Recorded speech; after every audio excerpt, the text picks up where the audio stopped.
Welcome back to our channel दोस्तों।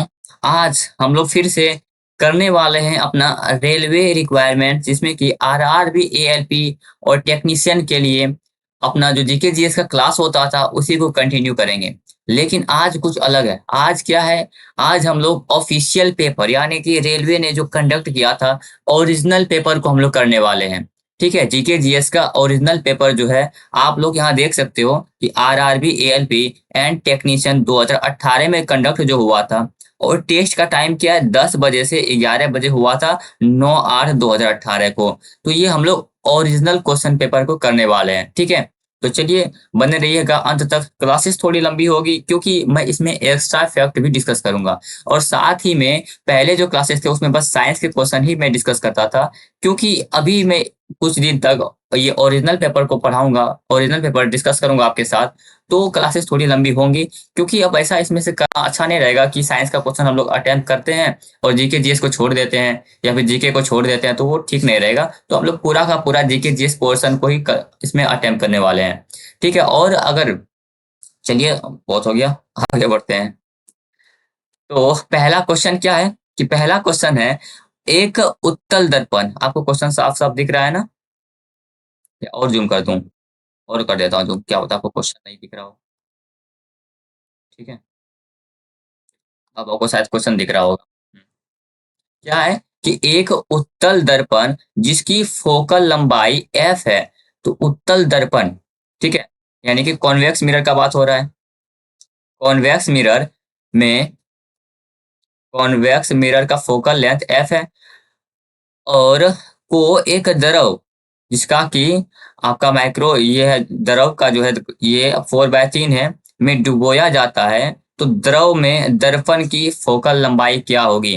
तो देखो, लेंस का जो होता है ना, लेंस का फोकल लेंथ यानी कि फोकल लंबाई बदलते रहता है। लेंस का फोकल लेंथ बदलते रहता है, ठीक है, चेंज होता है। लेकिन आपको ध्यान रखना है कि कनकेव मिरर हो, कॉन्वेक्स मिरर हो, कोई भी मिरर हो, ठीक है, मिरर का चाहे कोई भी मिरर हो, उसका फोकल लेंथ चेंज नहीं होता है, चाहे आप उसको किसी भी मीडियम में डुबो दो। ठीक है, ये कांस्टेंट होता है। मतलब आपका कॉन्वेक्स मिरर नहीं, sorry, concave mirror, convex mirror, मतलब कोई भी मिरर हो, उसका फोकल लेंथ बदलता ही नहीं है, वो कांस्टेंट ही रहता है। तो उससे फर्क नहीं पड़ेगा कि उसको किसी भी लिक्विड में, कहीं भी एयर में रखो, लिक्विड में रखो, सॉलिड में घुसेड़ दो, कहीं भी डाल दो, वो उसका फोकल लेंथ चेंज नहीं होगा। तो इसका जैसे कि पहले क्वेश्चन में लिखा हुआ है कि इसका शुरू में फोकल लेंथ एफ था, तो अभी भी इसका फोकल लेंथ एफ ही रहेगा। ठीक है, इसीलिए इसका आंसर एफ होगा। हाँ, लेकिन अगर यही लेंस का बात करता तो हम लोग फोकल लेंथ चेंज हो जाता, जिसको कि हम लोग फॉर्मूला लगा के निकालते हैं। लेकिन क्योंकि ये मिरर का क्वेश्चन था, तो बस ये आपको मतलब गुमराह करने के लिए था, भटकाने के लिए था कि दे दिया था। ठीक है, तो आपको ध्यान रखना है कि दर्पण का फोकस दूरी नहीं बदलता है, फोकल लेंथ नहीं बदलता है, ये आपको ध्यान रखना है। चलिए, बाकी ये तो रीजनिंग का क्वेश्चन है, रीजनिंग का क्वेश्चन हम लोग इग्नोर मारते हैं। यहाँ पे है आपका ये क्वेश्चन क्या है, मार्च 2018 में उपलब्ध जानकारी के अनुसार इलाहाबाद बैंक के एमडी और सीईओ कौन है? Who is the MD and CEO of Allahabad Bank as of March 2018? तो देखो, ये तो हमारे लिए अब बेनिफिशियल रहा नहीं, क्योंकि 2018 का तो पूछने से रहा, क्योंकि 2018 छह साल के 6 साल पुराना थोड़ी पूछेगा। तो अभी हम लोग थोड़ा सा डिस्कस कर लेते हैं जो कि पूछेगा, जो हमारे लिए एक चांस बनता है पूछने का। ठीक है, तो मैं यहाँ पे पहले कलर चेंज कर लेता हूँ। आरबीआई के बारे में पूछ सकता है, क्योंकि बैंक के बारे में पूछा है, तो RBI is also a bank, जिसको कि बैंक ऑफ बैंक्स भी बोलते हैं। इसके बारे में जान लेते हैं कि करंट में इसके चेयरमैन कौन है। आरबीआई के अध्यक्ष अभी कौन है? तो वो है आपके शक्तिकांत दास। आरबीआई के अध्यक्ष कौन है? शक्ति मैंने लिखा, कांत लिखना भूल गया। शक्तिकांत दास। ठीक है, अभी इसके अध्यक्ष शक्तिकांत दास हैं। और आरबीआई का जो इस्टेब्लिशमेंट हुआ ना, स्थापना जो हुआ था, वो होता अप्रैल 1935 में। अप्रैल 1935 में आरबीआई का गठन हुआ था। और कहाँ पे हुआ था? शुरू में इसका गठन जो हुआ था कोलकाता में हुआ था। लेकिन बाद में इसका जो है 1937 में, यानी कि गठन होने के 2 साल बाद, इसको क्या कोलकाता से शिफ्ट कर दिया गया था मुंबई। इसका हेडक्वार्टर बदल दिया गया था, कोलकाता से शिफ्ट करके मुंबई लेके गया था। अच्छा, ये इसका जो स्थापना हुआ था, या तो ऑप्शन में रहेगा एक प्रोविजन ऑफ रिजर्व बैंक जो कि 1934 में आया था, वो रहेगा प्रोविजन ऑफ रिजर्व बैंक 1934। या फिर अगर ये नहीं रहा ऑप्शन में, तो इसका जो स्थापना हुआ था government of India act, Bharat सरकार अधिनियम 1935 में जो आया था, इसके तहत हुआ था। हालांकि पहला ऑप्शन आपको यही रहेगा, अगर ये नहीं रहा तो फिर ये रहेगा।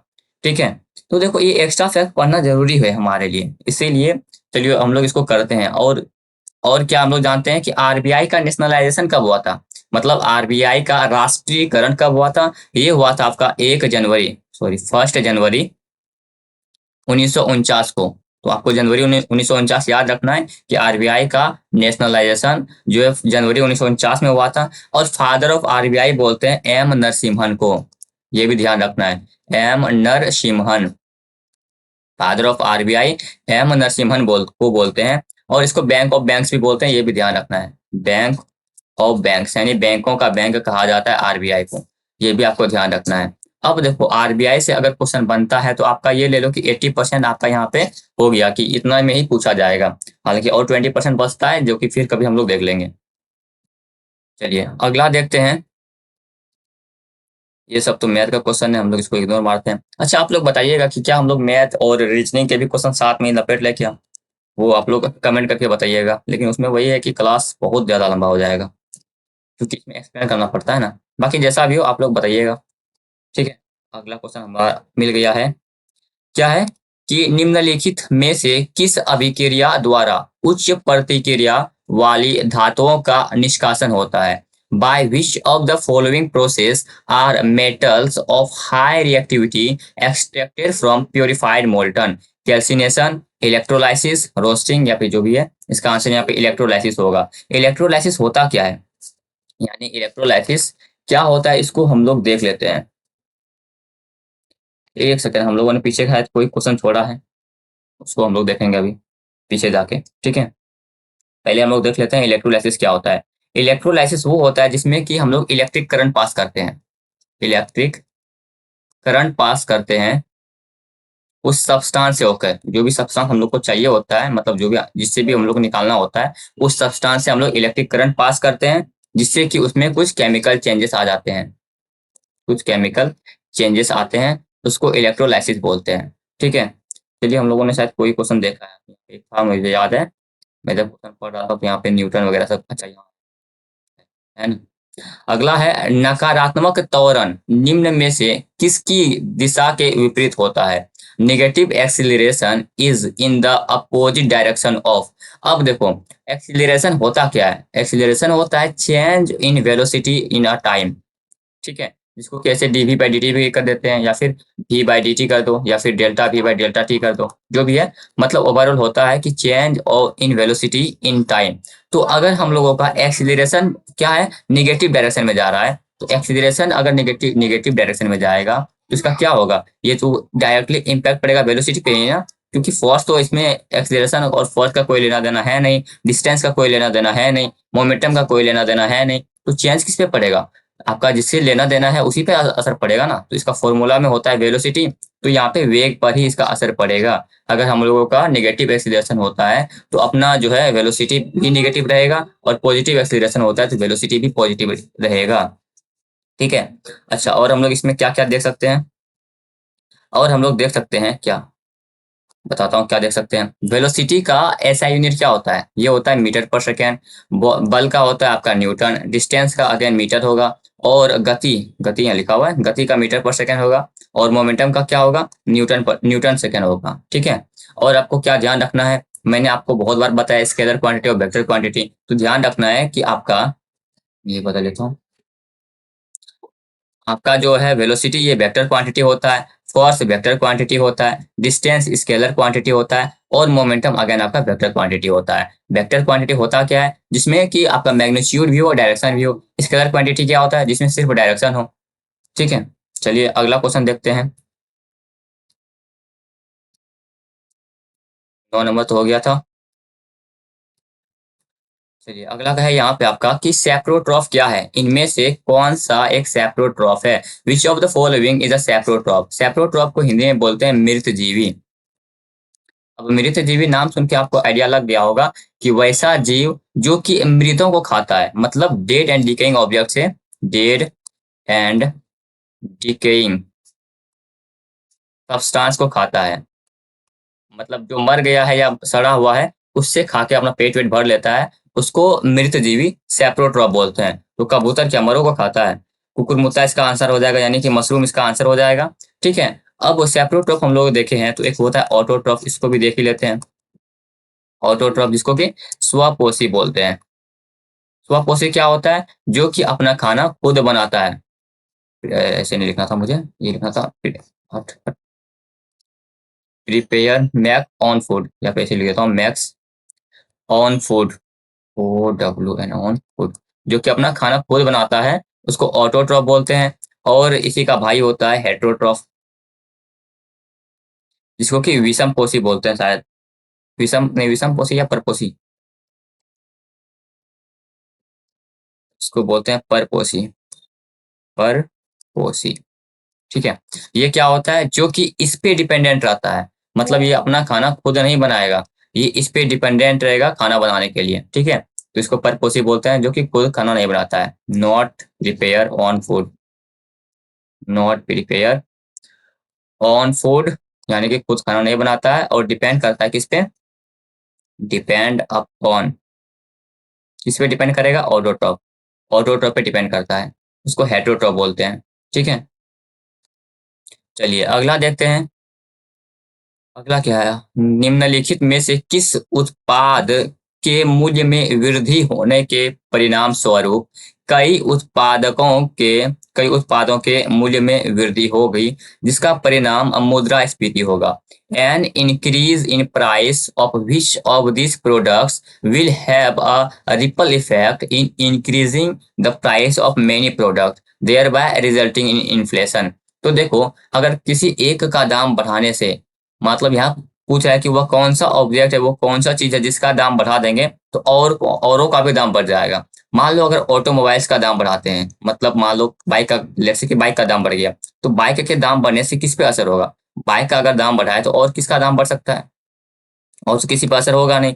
स्मार्टफोन का दाम बढ़ गया तो और क्या, और ऐसा थोड़ी कि स्मार्टफोन का दाम बढ़ा तो रिचार्ज महंगा हो जाएगा, ये सब तो होता नहीं है ना। तो अगर पेट्रोलियम का दाम बढ़ता है तो क्या होगा? अगर पेट्रोलियम का दाम बढ़ता है तो कहीं ना कहीं वो बाइक पे इम्पैक्ट, उसका बाइक पे इम्पैक्ट आएगा, क्योंकि हम लोग बाइक चलाने में पेट्रोल का यूज करते हैं। ठीक है, तो पेट्रोलियम का अगर दाम बढ़ता है तो उसका कहीं ना कहीं इम्पैक्ट जो है बाइक पे पड़ेगा, जिसके कारण इन्फ्लेशन बुझाएगा। ठीक है, यानी कि मुद्रास्फीति होगा। तो इसका आंसर पेट्रोलियम होगा। बाकी अगर आपको अच्छे से समझ में नहीं आया है तो इकोनॉमिक्स का क्लास कीजिए। ठीक है, या फिर देखते हैं कैसे क्या क्या होगा। इकोनॉमिक्स को थोड़ा सा प्रॉब्लम तो करता है। चलिए अगला देखते हैं। ऑक्टेव्स वर्गीकरण के न्यूलैंड्स लॉ में निम्नलिखित में से कौन सा अंतिम तत्व है?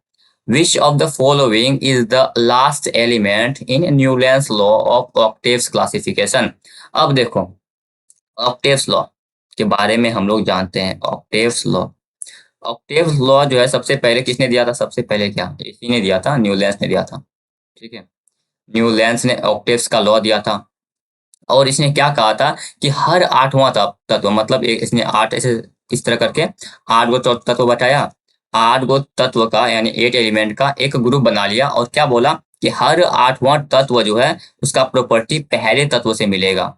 मतलब हर आठवां तत्व का गुण जो है पहला पहला तत्व जो होगा उससे मिलेगा, ये बोलता है ऑक्टेव्स लॉ। ठीक है, और ऑक्टेव्स लॉ के बारे में हम लोग क्या जान सकते हैं? ये दिया था आपका 1865 में। कब? 1865 में दिया था। और ऑक्टेव्स लॉ का लास्ट एलिमेंट क्या है? वो है थोरियम। मैं यहाँ लिख देता हूँ, थोरियम जो है ऑक्टेव्स लॉ का लास्ट एलिमेंट है, जिसका कि एटॉमिक नंबर 56 होता है, परमाणु संख्या 56 होता है। तो क्वेश्चन भी शायद यही पूछा है कि न्यूलॉन ऑक्टेव्स वर्गीकरण के न्यूलॉन्स लॉ में निम्नलिखित में से कौन सा अंतिम तत्व है? तो थोरियम है, जिसका कि एटॉमिक नंबर 56 होता है। ये है। चलिए अगला क्वेश्चन देखते हैं।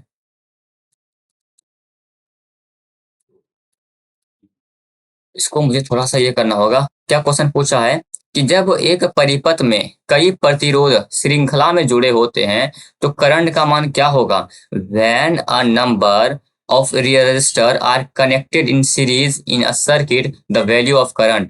तो एक परिपथ में बहुत सारा अगर हम लोग रेजिस्टेंस लगा देते हैं तो क्या करंट का वैल्यू क्या होगा? आधा हो जाएगा, सेम रहेगा, बढ़ेगा या कम हो जाएगा? तो ये होता है सेम ही रहेगा। ओवरऑल करंट का जो वैल्यू है वो सेम रहेगा। अगला क्वेश्चन देखते हैं क्या है यहाँ। हम्म क्या है कि उस धातु का नाम बताएं जिसे आसानी से चाकू से काटा जा सकता है। Name the metal that can be easily cut with knife.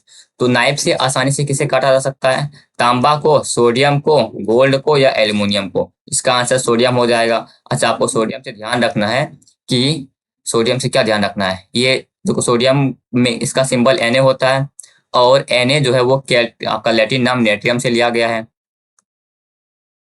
ठीक है, इसको हम लोग केरोसिन ऑयल में डुबो के रखते हैं, मिट्टी तेल में डुबो के रखते हैं। क्यों? क्योंकि ये सबसे ज्यादा हाईली रिएक्टिव होता है, हाईली रिएक्टिव होता है, यानी ये आपका जो है ऑक्सीजन से बहुत जल्दी रिएक्ट कर जाता है।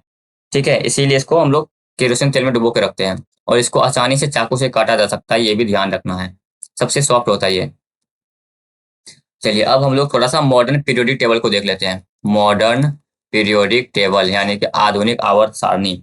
इसमें अगर देखेंगे आधुनिक आवर्त सारणी में तो हम लोगों का ग्रुप 18 है और पीरियड 17, सॉरी पीरियड 7 है। मतलब 7 ग्रुप, 18 वर्ग है और 7 गो आवर्त है। ठीक है, और मॉडर्न मॉडर्न पीरियोडिक टेबल जो है ये आपका परमाणु संख्या पर बेस्ड है, एटॉमिक नंबर पर बेस्ड है, परमाणु संख्या पर बेस्ड है।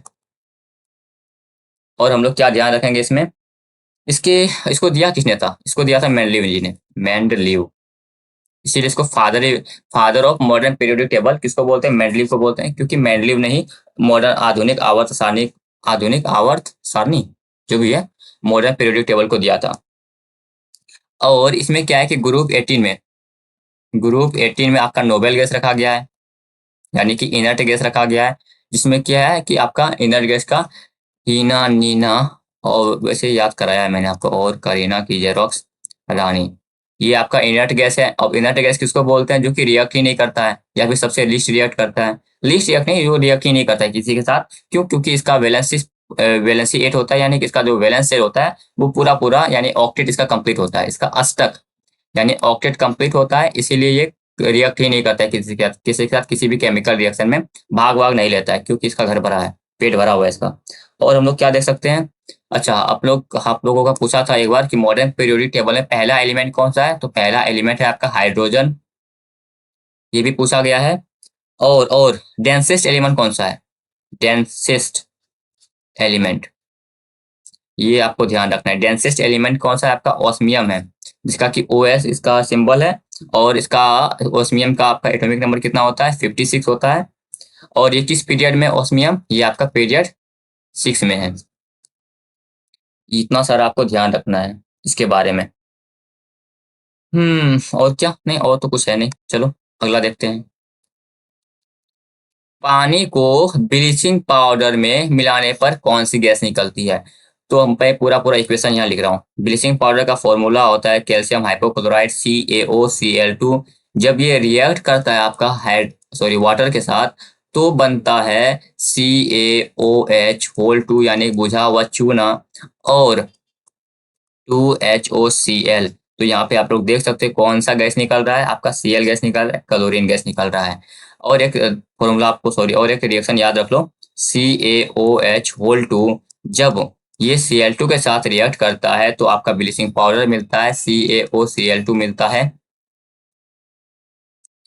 ये मैं क्या क्या CaOCl2 मिलता है प्लस आपका CaCl2 और H2O निकलता है। ये दोनों इक्वेशन ध्यान रखना है। ठीक है, और इसका आंसर क्या होगा कि जब हम लोग ब्लीचिंग पाउडर को पानी के साथ रिएक्ट करवाते हैं तो क्लोरीन गैस निकलता है। अगला देखते हैं, निम्नलिखित में से कौन सी, ये तो नहीं है।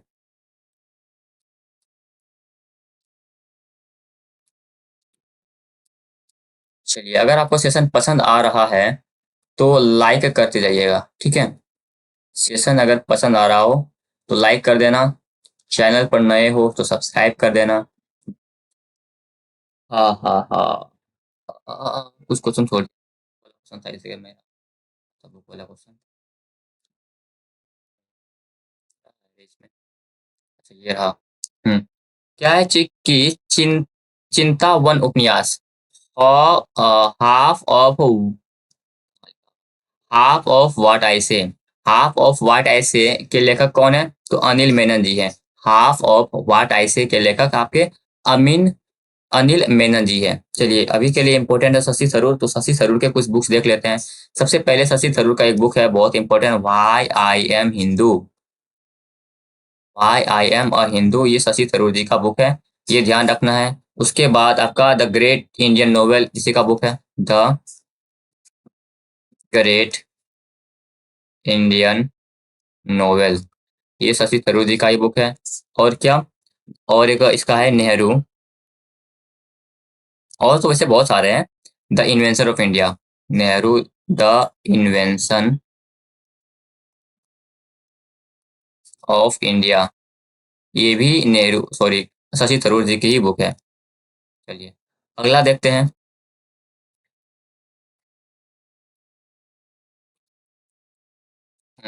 अगला है आपका, who is the chairman of the economic advisory council of the prime minister, PMEAC of February 2018। तो उसके अनुसार विवेक देबरॉय जी थे। और अभी के लिए क्या, अभी के लिए यहाँ पे मैं कुछ लिख के, PMEAC का अध्यक्ष कौन थे? विवेक देबरॉय जी थे। और कुछ था इस जगह ना, पता नहीं, अब भूल गया हूँ। चलो छोड़ो, अगला देखते हैं। अगला है आपका, प्रतिरोध की एसआई इकाई क्या है? रेजिस्टेंस का एसआई यूनिट होता है ओम। ठीक है, कूलम किसका है? ये आपका चार्ज का है, यानी कि आवेश का है। और क्या, जूल किसका है? ये एनर्जी का है, यानी कि ऊर्जा का है।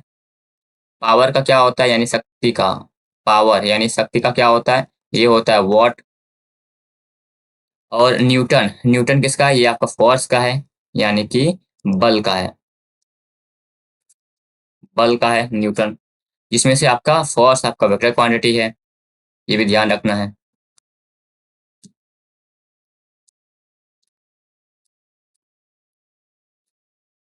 अगला क्वेश्चन क्या है, तमिलनाडु के news, who is the newly appointed governor of Tamil Nadu. हाँ, यहाँ देखो तमिलनाडु का गवर्नर पूछा है, तो 2018 का छोड़ो, अभी का तमिलनाडु के गवर्नर कौन है ये ध्यान रख लेते हैं कि तमिलनाडु के अभी के राज्यपाल कौन है। ये है आपका RN रवि। कौन है?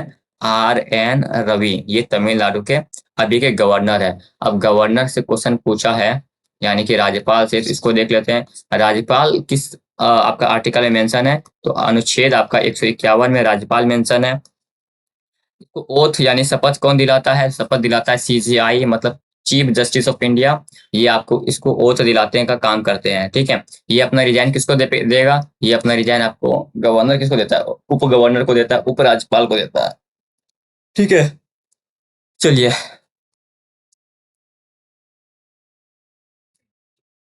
अगला देखते हैं। सर्च लाइट का परावर्तक कौन सा है? The reflector of a search light, मतलब जो सर्च लाइट होता है उसमें कौन सा दर्पण यूज करते हैं? समतल दर्पण, समतल दर्पण को यूज करेंगे। समतल तो सर्च लाइट में टॉर्च वगैरह में जो है वो हम लोग उसमें अवतल दर्पण का यूज करते हैं, कनकेव लेंस का यूज करते हैं। क्यों? क्योंकि इसका काम होता है चीजों को मैग्नीफाई कर देना, ठीक है। मैग्नीफाई करना यानी बड़ा कर देना, आवर्धित कर देना। तो जितना सा अगर मान लो, अगर अगर वहां पे हम लोग समतल दर्पण यूज करते हैं तो इतना सा एरिया अगर हमको दिखता, क्योंकि अब वहां हम लोग अवतल दर्पण यूज कर रहे हैं तो हमको अब इतना सा एरिया दिखेगा, इतना बड़ा एरिया। तो इसीलिए वहां पे हम लोग अवतल दर्पण का यूज करते हैं, क्योंकि इसका काम होता है मैग्नीफाई कर देने का। कन्वेक्स लेंस का कहाँ यूज करते हैं हम लोग? साइड मिरर के रूप में यूज करते हैं। क्यों? क्योंकि इसका काम होता है चीजों को छोटा बना देना, जिससे कि हम लोग बहुत सारा कुछ देख पाए। समतल दर्पण का यूज तो हम लोग घर में कर लेते हैं। अगला देखते हैं। अगला है बायोलॉजी से क्वेश्चन, क्या कि वे पौधे जिनमें पौधों के विभिन्न भाग उपस्थित नहीं होते हैं, मतलब उसमें वेल नॉन आपका ऐसा नहीं देखने को मिलेगा कि ये हाथ है, ये पैर है, ये आपका शीरा सब है, ये इसमें सिर दिख रहा है, तो वेल नोन पार्ट नहीं होते हैं, वे डैश समूह से संबंधित होते हैं। Plants that do not have a differentiate part body belong to the group, वो आपको थैलोफाइटा में देखने को मिलते हैं, जिसमें कि वेल नोन पार्ट नहीं होते हैं बॉडी के, उसको वो आपको थैलोफाइटा ग्रुप में होते हैं। अच्छा, ब्रायोफाइटा था क्या, इसको हम लोग देख लेते हैं थोड़ा सा। ब्रायोफाइटा को एम्फीबियन ऑफ प्लांट किंगडम भी बोलते हैं, एम्फीबियन ऑफ प्लांट किंगडम भी बोलते हैं, ये भी आपको ध्यान रखना है। मतलब प्लांट किंगडम का पादप जगत का क्या बोलते हैं इसको, उभयचर, पादप जगत का उभयचर के नाम से भी जानते हैं। अगला अगला अगला किधर है? Nodes of Ranvier are microscopic gap found within, हाँ ये वाला क्वेश्चन है। क्योंकि रेनवियर के नोट्स सूक्ष्म रिक्त स्थान होते हैं, जो आपका कहाँ पे पाया जाता है, जो कि आपका पाया जाता है माइलिन कृत एक्सॉन में। कहाँ पाया जाता है? माइलिन कृत एक्सॉन में पाया जाता है रेनवियर के नोट्स, यानी नोट्स ऑफ रेनवियर। अब यहाँ पे थोड़ा सा मैं स्पीड में खींचूंगा क्योंकि टाइम हो चुका है। पीर पंजाल रेलवे सुरंग डैश में स्थित है। पीर पंजाल रेलवे टनल ये आपका जम्मू कश्मीर में स्थित है। पीर पंजाल रेलवे टनल जो है आपका, पीर पंजाल रेलवे टनल जम्मू कश्मीर में स्थित है। अगला है, एक परमाणु में न्यूट्रॉन्स की संख्या किसके बराबर होती है? The number of neutrons in an atom is equal to, तो देखो देखो देखो, कुछ कुछ बताता हूँ। ये अपना आपका न्यूक्लियस है, जहाँ पे न्यूट्रॉन एंड प्रोटॉन भरा पड़ा है, इधर आपका ये सब इलेक्ट्रॉन चक्कर वक्कर लगा रहा है, ठीक है। तो इसमें क्या होगा कि नंबर ऑफ इलेक्ट्रॉन्स जो है वो बराबर होते हैं नंबर ऑफ प्रोटॉन्स के, ठीक है। और लेकिन नंबर ऑफ न्यूट्रॉन जो होता है वो प्रोटॉन से ज्यादा होता है। अब जैसे हम लोग यहाँ पे निकालते हैं मास, अगर किसी भी एटॉमिक मास अगर निकालने जाए, तो एटॉमिक मास, तो ये कैसे निकालता है? ये निकलते हैं आपका प्रोटॉन और न्यूट्रॉन को जोड़ देने पे एटॉमिक मास निकल जाता है, ठीक है।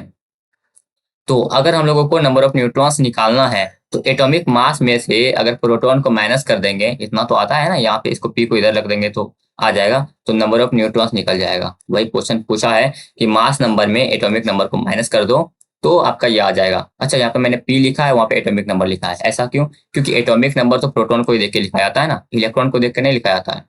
पी यानी नंबर ऑफ प्रोटॉन्स को ही एटॉमिक नंबर बोलते हैं, परमाणु की संख्या बोलते हैं, इसीलिए यहाँ पे नंबर ऑफ प्रोटॉन्स लिखो या नंबर ऑफ एटॉमिक, या फिर एटॉमिक नंबर लिखो, बात बराबर है, ठीक है।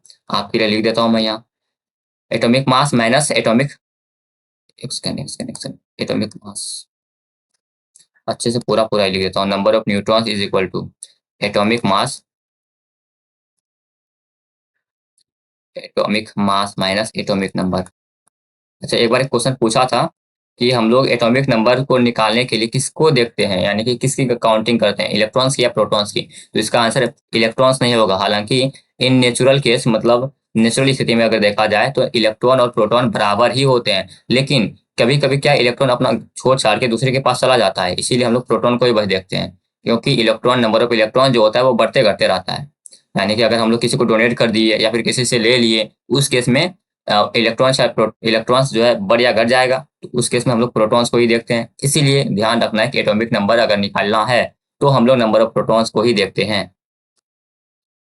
चलिए अगला देखते हैं किधर है। अगला अगला वा मजबूरी नू, नू, क्या नहीं, शान है, किधर है बे? फटाफट भाई लाइक कर देना, अगर लाइक नहीं किए हो तो बोलना पड़ता है, मजबूरी है, चैनल छोटू है ना, अभी चैनल छोटा सा है, बोल बोल के मैं बड़ा करवा दूंगा, इतना इतना बोलूंगा कि चैनल बड़ा हो जाएगा। अगला देखते हैं, अलैंगिक प्रजनन यानी ए सेक्सुअल रिप्रोडक्शन लैंगिक प्रजनन से भिन्न है, क्योंकि लैंगिक प्रजनन में क्या होता है? लैंगिक प्रजनन में नए जीव जनक माता पिता के समान होते हैं। जो नए बच्चे का जन्म होता है वो आपका माता पिता के समान होते हैं और लैंगिक प्रजनन में। अगला देखते हैं, अगला ये आपके NH4 वाला कुछ था क्या? बिल्कुल था, यहाँ पे देखो, NH4 होल ट्वाइस SO4 के एक अणु में कितने परमाणु होते हैं? आओ काउंटिंग करें। मैं यहाँ पे लिखता हूँ, आप अभी काउंटिंग करें। इस तरह के क्वेश्चन मैंने करवाए हैं, और अगर आपने क्लास देखा है या नहीं देखा है तब तो आपकी गलती है, बाकी अगर देखा है तो फिर भी नहीं कर पा रहे हो तो क्या कर रहे हो। यहाँ पे देखो, ये n के पास 1 है और यहाँ 4 के पास 2 है, तो ये क्या होगा, 1, सॉरी मैं छोटा लिख रहा हूँ, 1 multiplied by 2 plus 4 multiplied by 2, ये हो गया इधर का, है ना। 1 को 2 से मल्टीप्लाई किए, 4 को 2 से मल्टीप्लाई किए, प्लस सल्फर के पास 1 है तो यहाँ पे 1, प्लस ऑक्सीजन के पास 4 है, यहाँ पे 4 हो जाएगा। 1 multiply by 2, 2 plus 8 plus 1 plus 4, 8 2 10, 4 14, 1 15, इसका आंसर 15 हो जाएगा। चलिए अगला अगला ये रहा। अगला क्या है कि किस संविधान कानून के माध्यम से भारत और पाकिस्तान दो स्वतंत्र राष्ट्रों में विभाजित किए गए थे। तो इंडिया एंड पाकिस्तान को जो अलग किया गया था वो था भारतीय स्वतंत्रता अधिनियम, इंडियन इंडिपेंडेंस एक्ट, जो कि 1947 में आया था। भारत और इंडियन इंडिपेंडेंस एक्ट के कारण ही इंडिया और पाकिस्तान का बंटवारा हुआ, इंडिया एंड पाकिस्तान का बंटवारा हुआ। चलो, और 1905 में आपका हुआ था इंडिया से बांग्लादेश अलग, जिस टाइम में कैसे लिखूंगा, बंगाल का विभाजन लिख देता हूँ, पार्टीशन ऑफ बंगाल, यानी कि बंगाल का विभाजन हुआ था 1905 में। ये किसने, तभी उस टाइम में लॉर्ड कर्जन हुए करते थे, लॉर्ड कर्जन वायसराय, उसने करवाया था 1905 में। ठीक है, फिर 1906 में जाके उस वहां पे हुआ था ना मुस्लिम, हाँ हाँ हाँ हाँ, और एक चीज बता सकता हूँ मैं वैसे इसमें, 1911 में क्या हुआ कि इस पार्टीशन को रद्द कर दिया गया, पार्टीशन को एबोलिश कर दिया गया, पार्टीशन को रद्द कर दिया गया 1911 में।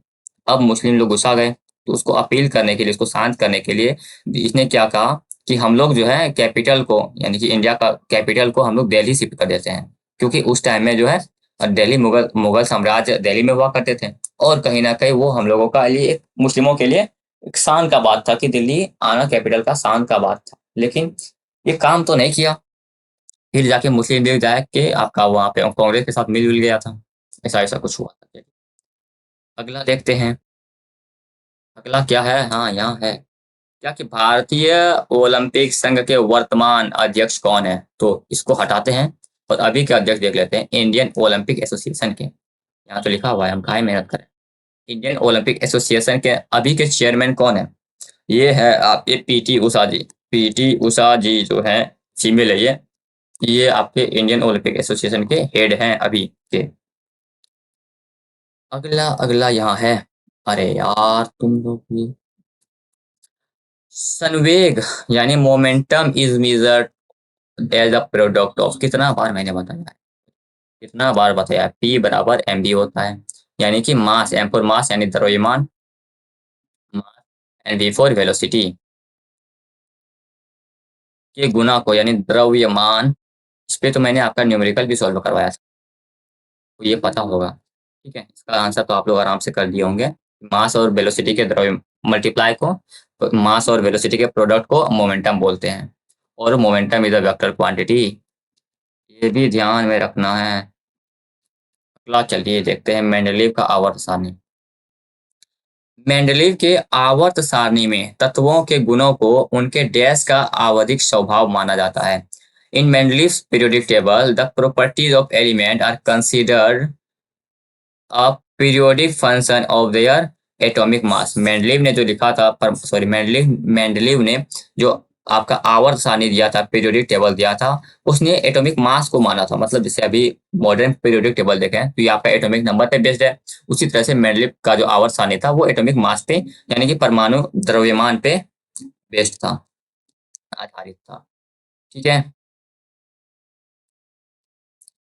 अच्छा ये निम्नलिखित में से कौन सा अम्ल चींटियों में उपस्थित होता है। चींटियों के काटेंगे तो लाल आपका ये फॉर्मिक एसिड आ जाएगा, मैलिक एसिड आपका एप्पल में प्रेजेंट होता है। ठीक है, यहाँ पे मैं लिखता हूँ ए नहीं, सेब लिखना था मुझे, सेब। ठीक है, और यहाँ पे आपको ये ध्यान रखना, लाल चींटियों के काटने पे फॉर्मिक एसिड होता है, लाल चींटियों के डंक में फॉर्मिक एसिड प्रेजेंट होता है। बाकी किस में कौन सा एसिड प्रेजेंट होता है ये मैंने आपको बता चुका हूँ, तो कितना वो उसको फिर बताऊंगा तो क्लास लंबा हो जाएगा। और मैं मान के चल रहा हूँ कि आपने पहले के क्लासेस मेरे देख के रखे हैं, नहीं देख के रखे तो डिलीट थोड़ी हुआ, जाके देख लो फिर से, क्या दिक्कत है। अगला है the who is the author of the book the association of small bomb. तो the association of small bomb के ऑथर हैं Chetan Bhagat. The association of small bombs के ऑथर हैं, लेखक हैं चेतन भगत जी। अभी मैं थोड़ा सा क्लास लंबा हो गया ना, इसीलिए मैं एक्स्ट्रा बता रहा हूँ इसमें, नहीं तो और बहुत लंबा हो जाएगा। वैसे भी अभी उतना कोई देखता नहीं है कोलकाता की लंबा क्लास। अभी आप लोगों में प्रॉब्लम क्या है, क्लासेस थोड़े लंबे होते हैं तो कोई देखता ही नहीं है, इसीलिए क्लासेस लंबा नहीं रखता हूँ मैं। ठीक है। कोलकाता नाइट राइडर्स का मालिक कौन है 2018 के अनुसार, हटाओ तो ये तो हम लोगों के लिए बेनिफिशियल ही नहीं है। 2018 खेलते रहो तुम लोग, अभी क्या बताओ ना। ये वाला इंपॉर्टेंट है। 1 किलोवाट आवर बराबर क्या होता है, 3.6 into 10 to the power 6 joule, जो कि अगेन मैं बता चुका हूँ बहुत बार। 1 किलोवाट आवर बराबर क्या होता है, 3.6 into 10 to the power 6 joule, बता चुका हूँ ये। ठीक है, चलिए यहाँ पे हम लोगों का कंप्लीट होता है। कौन सा, चल चल चल चल,